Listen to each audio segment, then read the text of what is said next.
It seems like blue states are constantly putting red states on life support, yet we got these little red states that ain't contributing nothing, but they are definitely taking up a lot of money. You know, it is interesting because the governor in California, I don't know if you caught this, but Governor Newsom was talking about just holding on to his dollars because California is what they call a donor state, meaning that they actually contribute more than they take from the federal government. And then you can go down south to states like Louisiana, who are broke. Jasmine Crockett stepped into the hearing with energy and numbers. She put Los Angeles at the center, saying the city alone pays nearly $20 billion in taxes. She compared that to entire states and reminded everyone that blue states send more money to Washington than they get back. Her game of radical or restorative listed programs for trafficking survivors, youth mentorship, and domestic abuse shelters. She framed them as basic services that Republicans now want to shut down. Someone mentioned these hellholes, talking about the cities, right? Talking about cities being hellholes. I just want to point to Los Angeles. I'm sure that's one of the cities they were referring to when they said that. Los Angeles contributes almost $20 billion in taxes. You know what? That's more than all states in this country except for 4. So guess what? If we are going to push any ideologies, it seems like LA should have an outsized interest in the ideology because it seems like they actually contribute more money than all these other states, especially these red states, to be clear. In fact, I have another UC. Without objection. All right, blue states are bailing out red states. I have another UC. Without objection. Massachusetts sends more funding to the feds than any other state. It seems like blue states are constantly putting red states on life support, yet we got these little red states that ain't contributing nothing, but they are definitely taking up a lot of money. You know, it is interesting because the governor in California, I don't know if you caught this, but Governor Newsom was talking about just holding on to his dollars because California is what they call a donor state, meaning that they actually contribute more than they take from the federal government. And then you can go down south to states like Louisiana, who are broke, and so they need California to pay in. So it is so interesting that we are so concerned about whether or not we are pushing certain ideologies. But let me talk about some of these. I've got a few questions. We're going to play a game called Radical or Restorative. Radical or Restorative, a nonprofit that provides shelter and legal aid to human trafficking survivors. Restorative. A DOJ-funded program that mentors at-risk youth to prevent gang violence. Restorative. A grant-funded organization that helps women fleeing domestic abuse with housing and trauma support. Restorative. A USAID program that works to shut down scam compounds trafficking people in Southeast Asia. Restorative. A faith-based nonprofit helping migrant children reunite safely with family.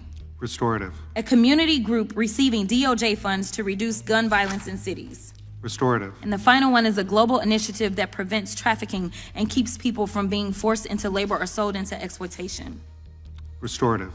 Thank you so much, Mr. Ambassador. What's shocking is some of these programs are the very ones that Trump and my Republican colleagues are working to shut down if we really want to look at who is doing the work to help us. And as we have just talked about some sex trafficking, I'm still trying to understand if you have anything that you would like to contribute about the Epstein files that they absolutely refuse to release.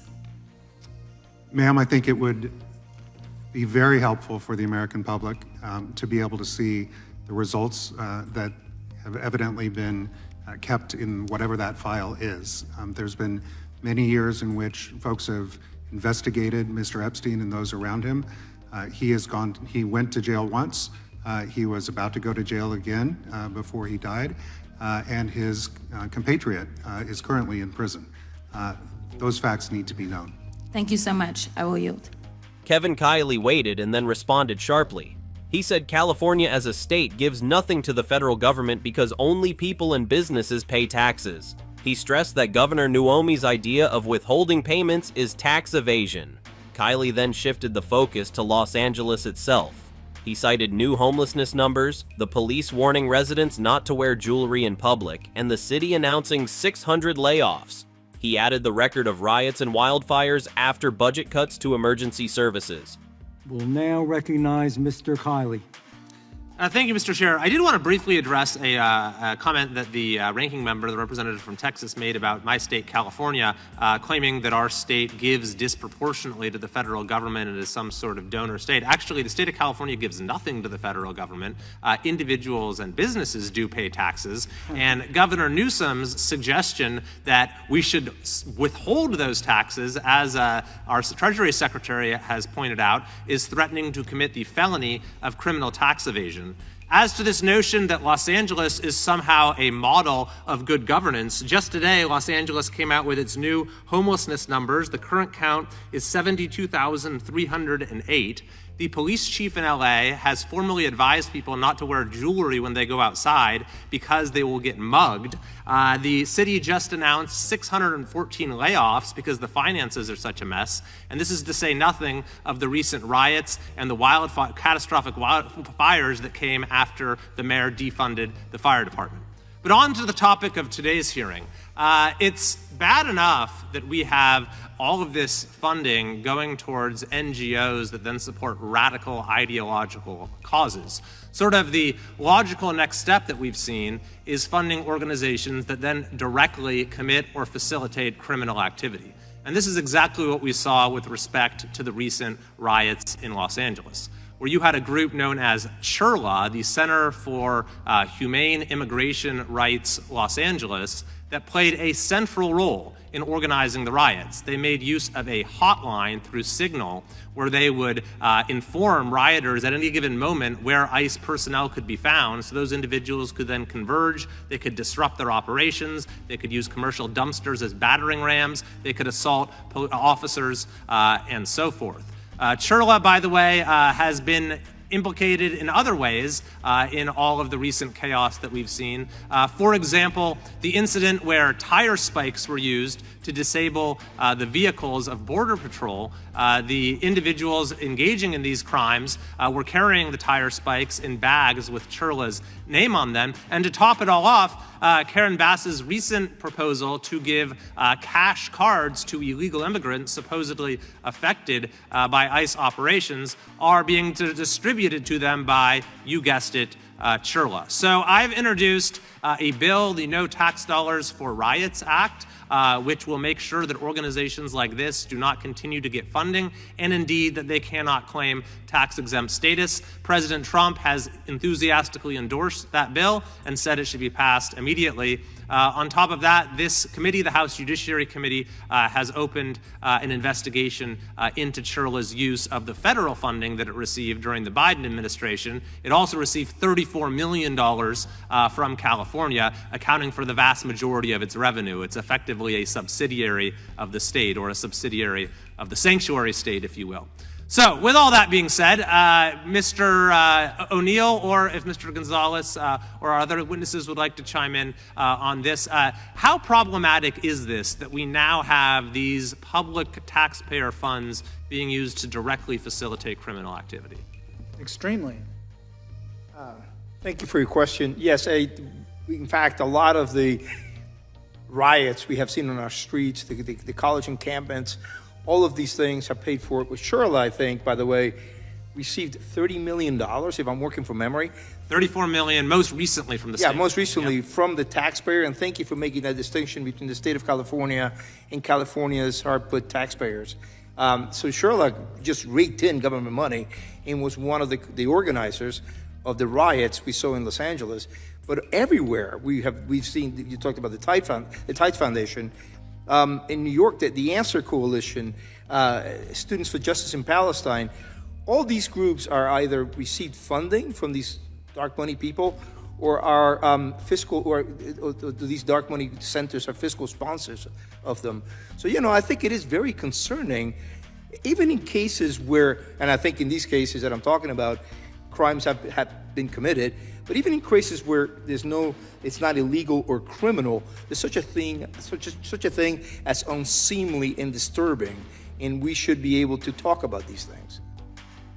Absolutely, and there's certainly a whole range of conduct that is objectionable, but it's particularly objectionable where the funds are used in a way that actually violates other laws that we have in place. Thank you very much to my colleague from Kansas, Mr. Schmidt, for yielding the time. I reveal the remainder of my time to the chair. Thank you, Mr. Kiley. And I recognize myself for 5 minutes. I almost don't know where to begin. It was interesting, you know, all the back and forth. And I do have to say this, and it's partially complimentary, and it's just an observation. I do have to admit my friends to the left of me, both geographically and also politically, they're good. They're really good at it. And Mr. Raskin, both of you are, but I mean all of you are actually, Mr. Raskin particularly good at conflating and blurring. He mentioned immigration. I always bring this up through other hearings as well.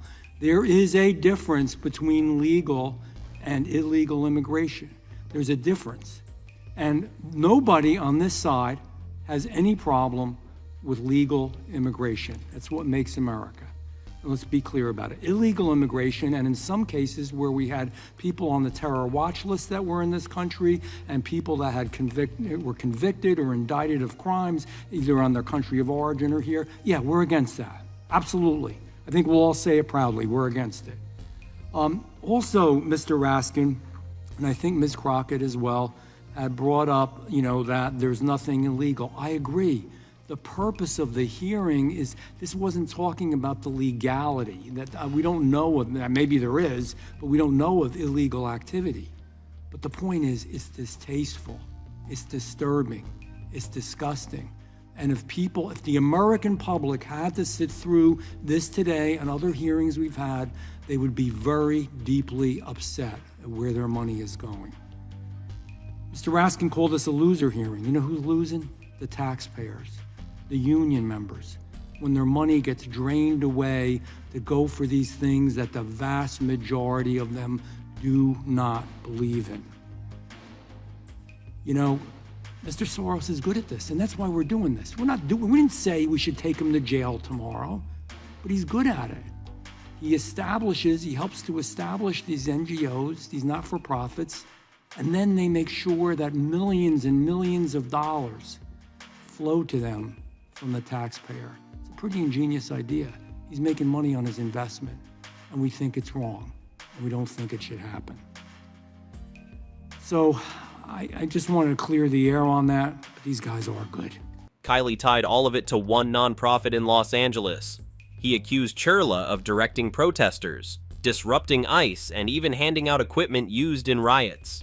He described a direct pipeline between public funding and street-level confrontation. From that point, he introduced his bill, the No Tax Dollars for Riots Act, promising to block groups like Churla from government funding. The exchange showed two very different pictures of California. One side called it a donor state saving weaker states. The other side called it a broken system that funds chaos instead of safety.